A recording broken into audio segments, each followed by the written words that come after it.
Hey yo, what's up? This is Sean Arias from Off the Bench, the podcast, and today we're talking about the NBA draft, free agency, and the winners and losers from it. So let's get off the bench and in the game.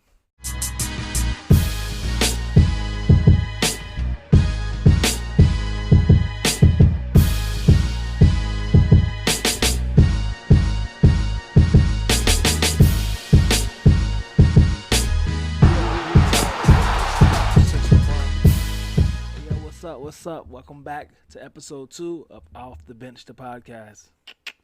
So we're gonna start off today with talking about Messi and his decision to go to PSG. Messi's been with Barcelona for years. I think it's the only team he's been with. I could be wrong. I'm not sure, but I do believe so. But to make a change at the age of 32, 33 years old to go to another team that has a pretty stacked team already.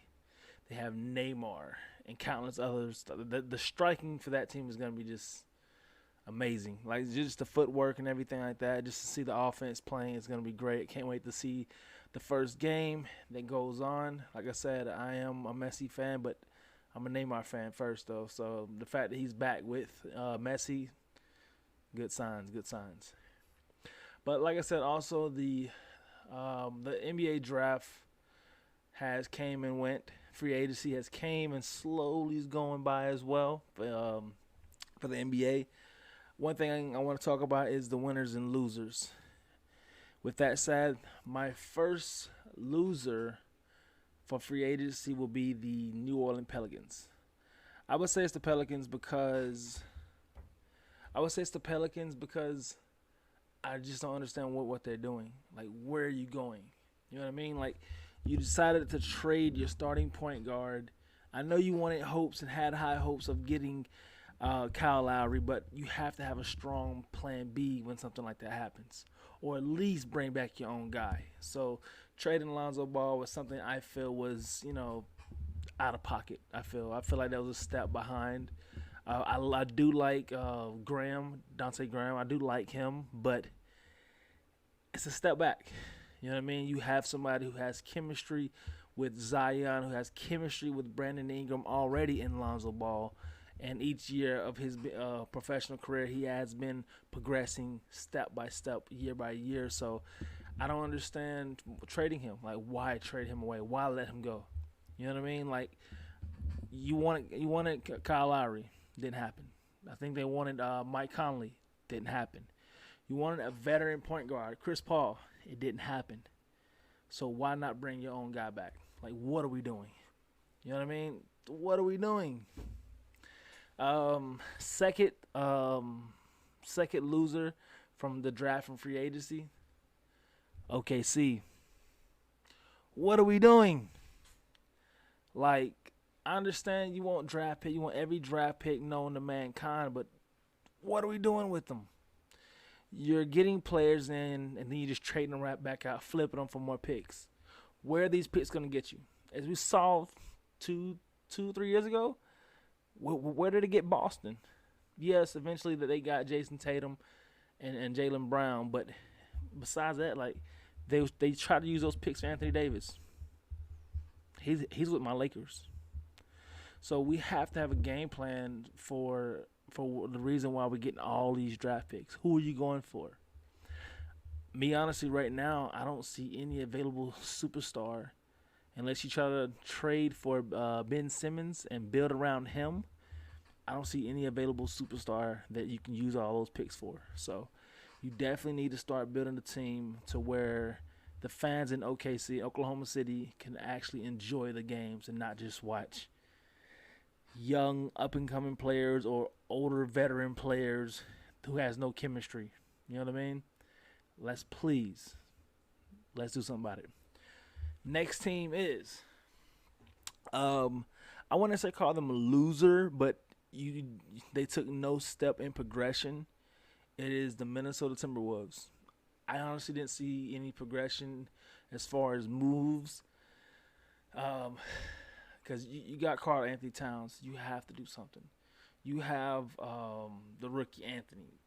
You got Anthony Edwards. You got to do something. You know what I mean? I feel like they should have did some moves to build around them a little more. I think eventually they're gonna have to trade D'Angelo Russell, which I hate that because he's been flipping around the past few years, and he's a Laker, ex-Laker, which I wish he would have came back a few years ago. But I hate the fact that he has to be flipped around. But it only looks like that's the possibility because with Anthony Edwards is getting stronger and stronger as far as his role on the team. Russell is a ball dominant guard, a scoring guard. Two people like I'm not sure, and then you got Carl Anthony. He's gonna have to get some of those touches, some of those buckets and stuff like that. So just because no progression, no exact direction, you're on my losers list. So what are we doing? Come on. Next team also is a what are we doing? Like, come on, like what are we doing, Sacramento? 3 or 4 point guards. Like, what are we doing? Why do you have so many point guards? You know what I mean?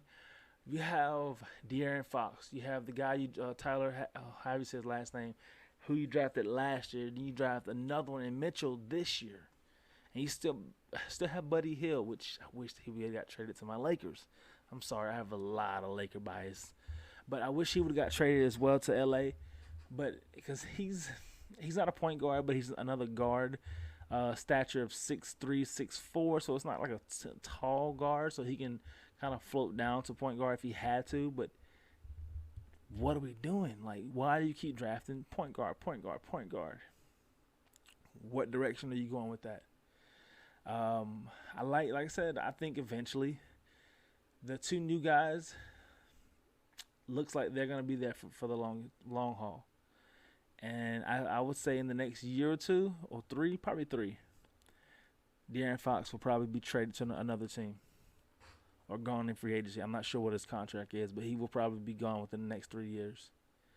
Because seeing the brief footage on ESPN earlier, Mitchell, great player, great defense, and Sacramento's not a team set up right now that would win right now. So I can see them actually holding back, try to build off their young players.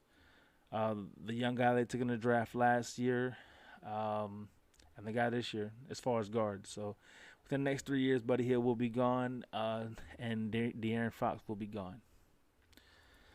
Let's see. And those are my losers. But let's say in the middle, like teams that's like they could float up, they could float down. Depends on what happens and how they perform in the season. One team is New York Knicks. Before they got Kemba Walker, I was like, they make slight progression with Evan Fournier. But adding Kemba Walker, I feel was a good move because I feel like you did get better. You have another scorer, you have another ball handler. I know you have Derrick Rose off the bench. I feel like they did get stronger. They kept their guys, then they lost a couple. But for the most part, kept the ones that was really, bringing the team together. I do wish they get more out of Obi Toppin this year. I feel like they can definitely benefit from getting him more touches, getting him more time this year, get him acclimated into the game and into the chemistry with the other fellows. But it's going to be hard because you have Julius Randle as well. With Julius Randle, they're very similar positions.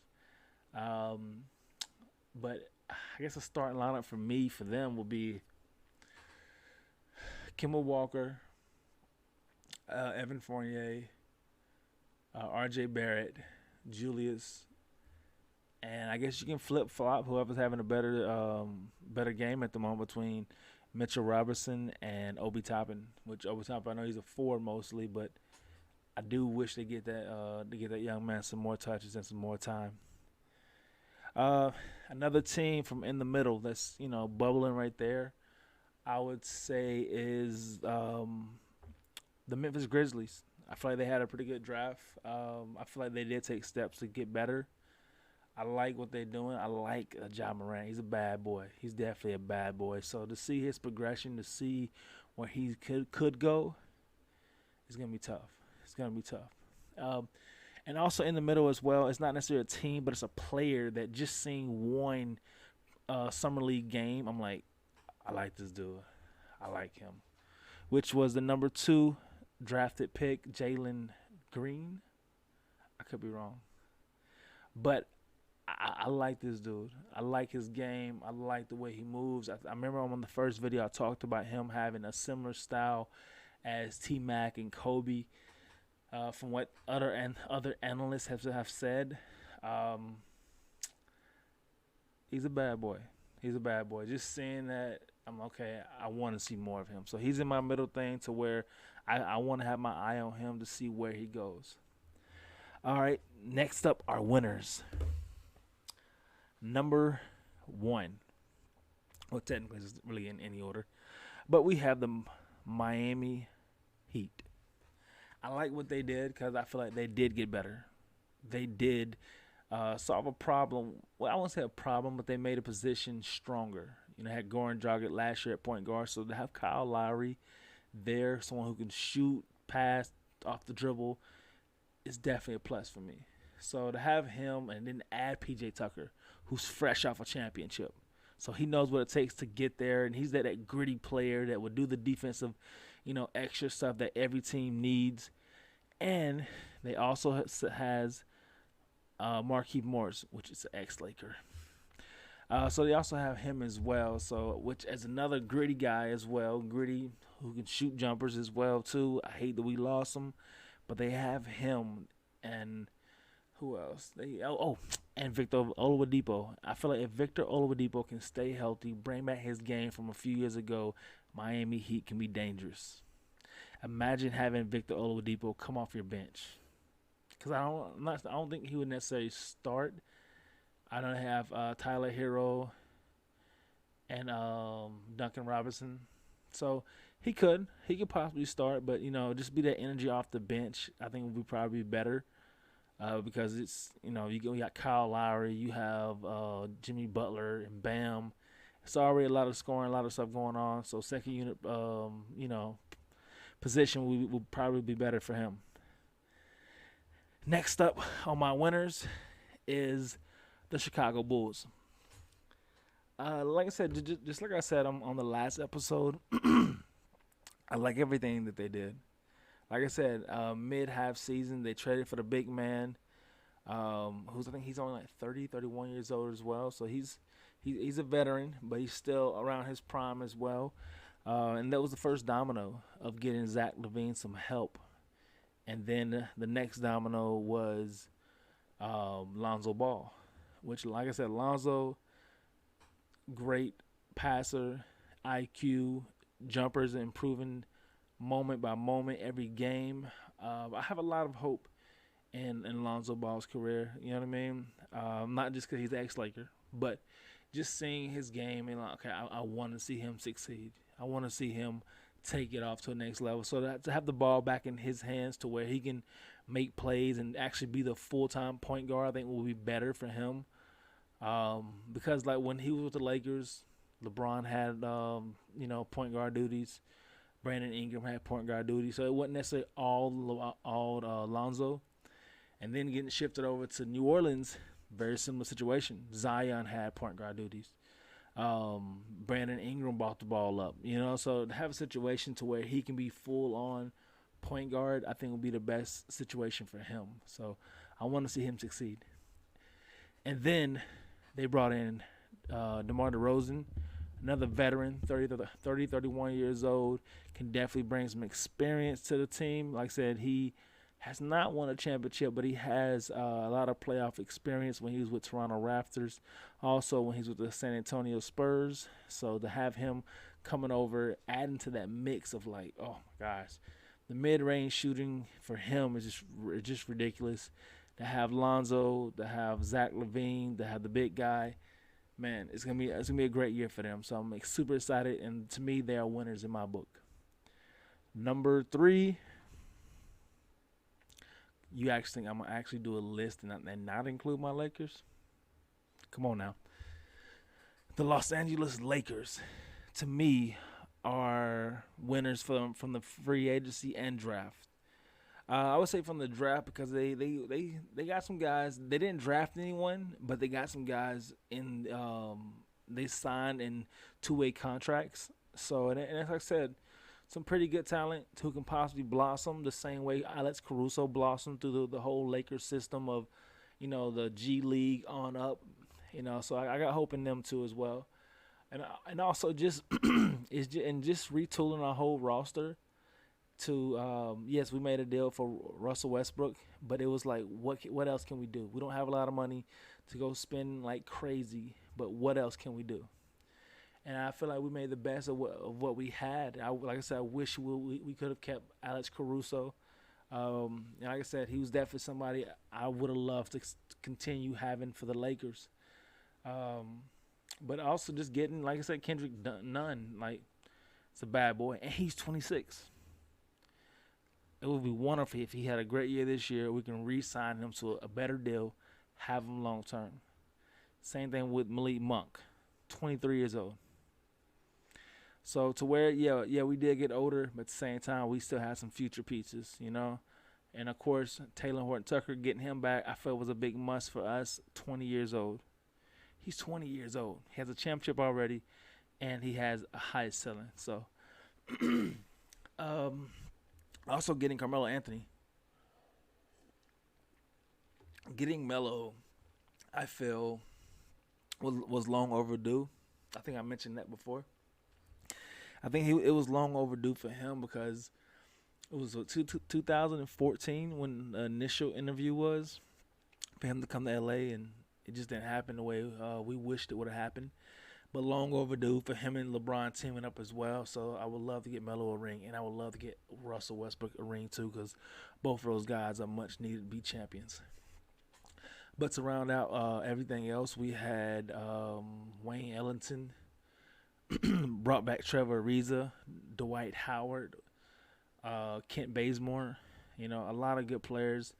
Mark Gasol, he's back as well. So we have 3 spots available right now. So what are we going to do with those 3 spots?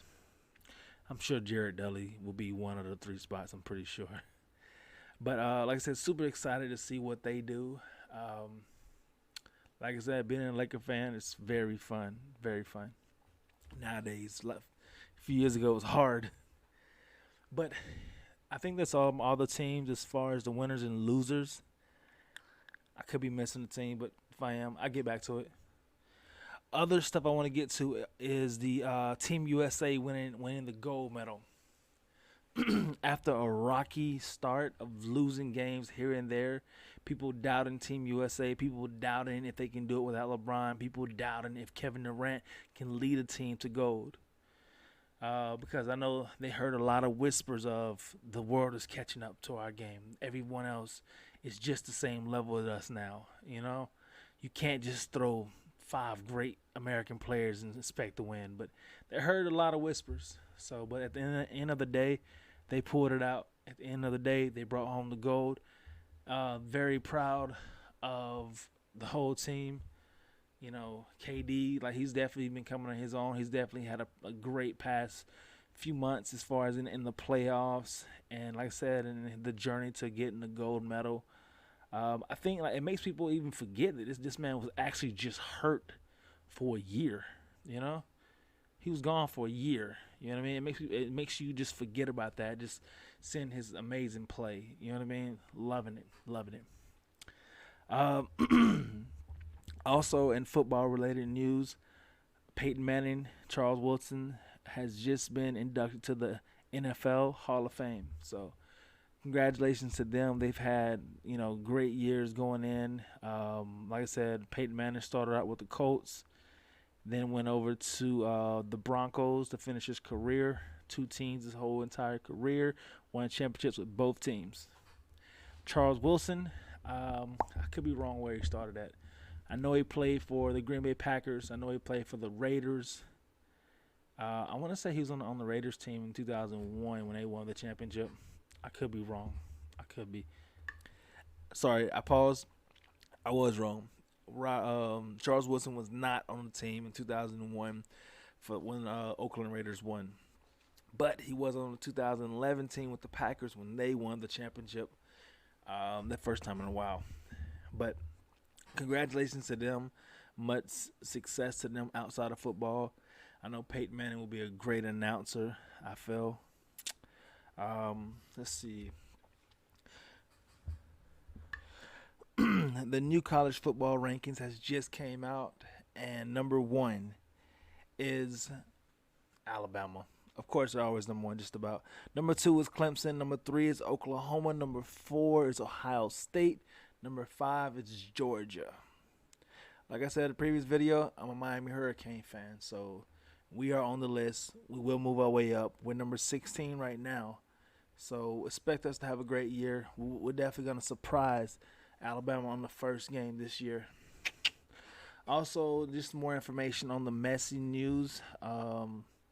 He will wear number 30, and it's a 2-year contract with PSG. So, like I said, big ups to him. Congratulations to him. Like I said, it's a 2-year deal.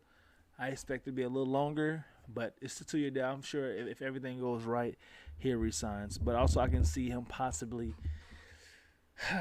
I can see him either retiring after this deal. Like I said, he's 32, 33 years old. I can see him possibly retiring, or I can see him possibly coming over to the MLS, which, being over here in America, it'd be great to see Messi live. Like, oh, wow. But that's it for today. I want to thank everybody for tuning in. Like I said before, this podcast is sponsored by Establish Apparel. So go to establish.com. Check out all the new shirts, hats, sunglasses, slides, everything you can think of. Check it out. Let us know what you think. And don't forget to like and subscribe. Appreciate you.